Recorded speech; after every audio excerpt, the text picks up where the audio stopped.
بسم الله الرحمن الرحیم. الحمد لله رب العالمین و العاقبة للمتقین.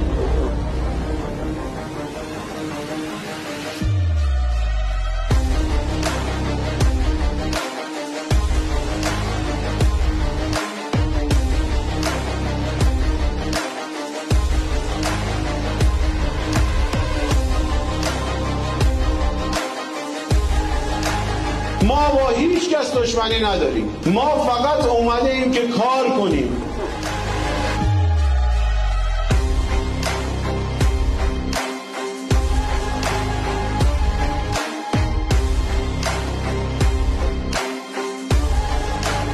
مطالبات زیادی جوانان ما دارن، مشکلات زیادی مردم ما دارن. خدمت صادقانه رو با تخریب قاطی نکنید. ما آمده ایم برای مردم کار کنیم، تخریب رو کنار بذاریم. چرا اینقدر تخریب؟ چرا اینقدر دشمنی؟